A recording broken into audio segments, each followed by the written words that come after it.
Errores y desaciertos políticos llevaron a Manuel Valdizón, de ser quien encabezaba las encuestas, a quien ahora debe agachar la cabeza y separarse del partido que él fundó.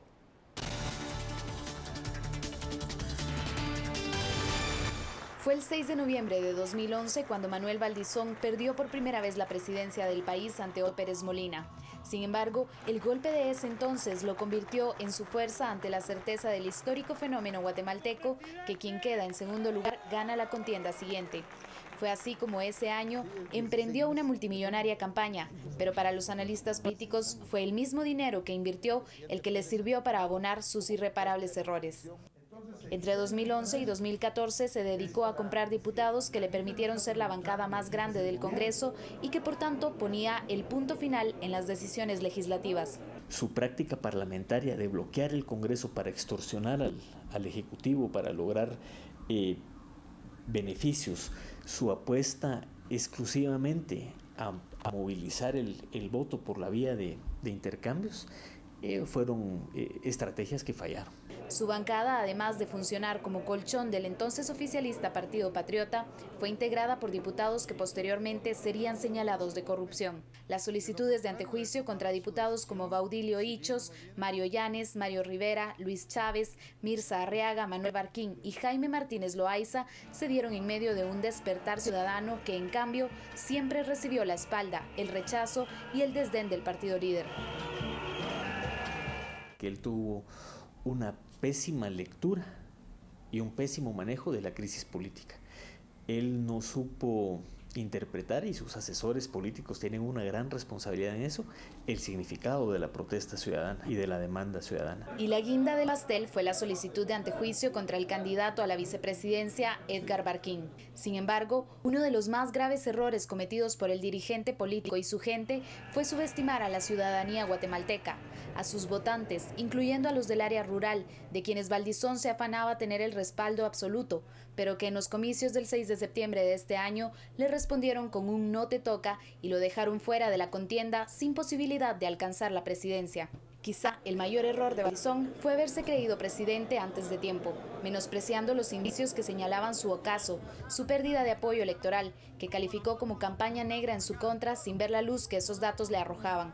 Además de dejarse manejar por la cólera contra CICIG y el Ministerio Público, alejarse de la prensa independiente y no asistir a los foros políticos, elementos que al final se juntaron y fueron parte de una tumba que terminó por sepultarlo.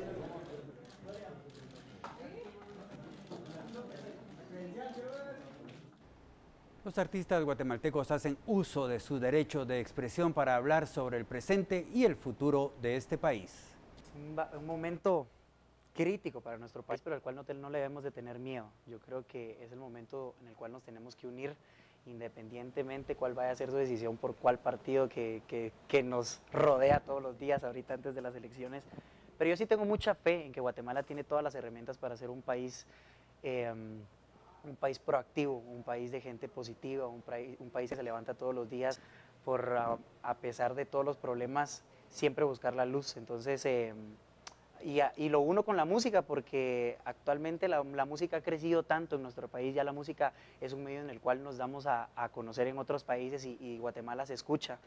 Entonces, Guatemala, a pesar de los momentos en los que esté, yo creo que como guatemaltecos tenemos la oportunidad ahorita de unirnos y demostrar que la cantidad va a ser la diferencia. Entonces, en nosotros está, pues, ya sea solo el voto, no votar, sí o no votar, o sea, está en nuestras acciones, salir todos los días y demostrarle a la gente que somos gente trabajadora y gente positiva, que vamos a lograr un cambio en nuestro país.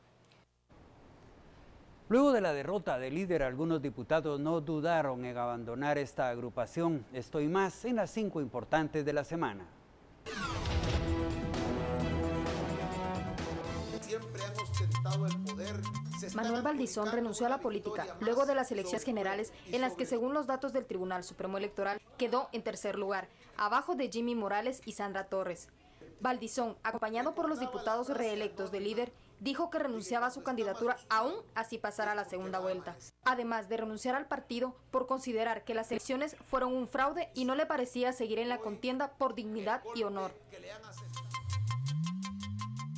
El Tribunal Supremo Electoral declaró válido los primeros 2 lugares presidenciales de las elecciones generales, rechazado los 104 recursos de impugnaciones mediante el Acuerdo 363-2015. El máximo ente electoral decretaba la celebración de la segunda elección presidencial para el domingo 25 de octubre entre Jimmy Morales y Sandra Torres. Después de 4 horas de sesión plenaria y varios intentos por elegir al nuevo vicepresidente del país, los diputados designaron a Juan Alfonso Fuentes Soria como el nuevo vicemandatario con 109 votos a favor. La sesión se inició con la presencia de 147 congresistas. En la primera votación, Fuentes Soria obtuvo 58 votos, Gabriel Medrano 51 y Raquel Zelaya 79.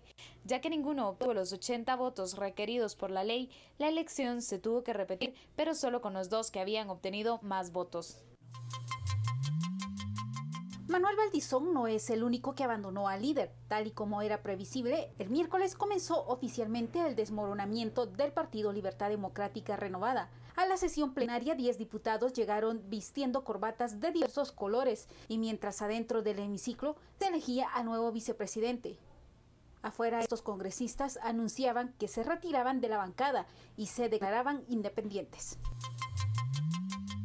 Edgar Barquín se encuentra en la mira del Ministerio Público por su vinculación con Francisco Morales Guerra, alias Chico Dólar, sindicado por lavado de 937 millones de quetzales, al que Barquín benefició con protección cuando fungía como presidente del Banco de Guatemala. La jefa del Ministerio Público explicó que se solicitó la orden de arraigo y que se analiza si profundirán en la investigación.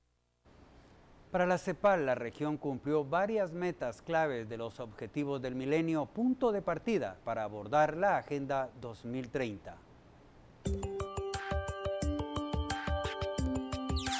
Una semana que los 193 Estados miembros de las Naciones Unidas aprueben en Nueva York la Agenda 2030 de Desarrollo Sostenible, la CEPAL concluye en un análisis que América Latina y el Caribe cumplió varias metas claves de los Objetivos de Desarrollo del Milenio, y si bien tuvieron limitaciones en su formulación, sus resultados son el punto de partida para abordar los nuevos objetos de desarrollo sostenible, con un carácter más ambicioso, integral y universal.